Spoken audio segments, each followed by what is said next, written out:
ফেনীর মহুরী নদীর উজান ও বন্যার পানিতে তলিয়ে যাওয়া নোয়াখালীর কোম্পানিগঞ্জের মুসাপুর রেগুলেটর পুনর্নির্মাণের দাবিতে মানববন্ধন করেছেন এলাকাবাসী। বৃহস্পতিবার দুপুরে উপজেলার বসুরহাট বাজারের 0 পয়েন্টে এ কর্মসূচি অনুষ্ঠিত হয়।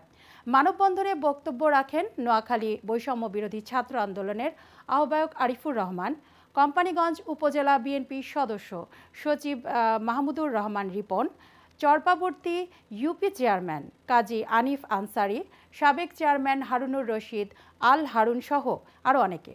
বক্তারা অভিযোগ করেন, নোয়াখালীর জেলা প্রশাসক ও কোম্পানিগঞ্জ উপজেলা নির্বাহী কর্মকর্তার গাফিলতির কারণে রেগুলেটর পুনর্নির্মাণে কোনো উদ্যোগ নেওয়া হয়নি। ফলে শত শত বাড়িঘর নদীতে বিলীন হয়েছে। ক্ষতিগ্রস্ত হয়েছে বিপুল পরিমাণ ফসলি জমি। স্থানীয়রা অভিযোগ করেন, অবৈধভাবে বালু উত্তোলনের কারণেই মুসাপুর রেগুলেটর ধসে পড়েছে। দ্রুত রেগুলেটর পুনর্নির্মাণ না হলে আরও ভয়াবহ ক্ষতির আশঙ্কা রয়েছে।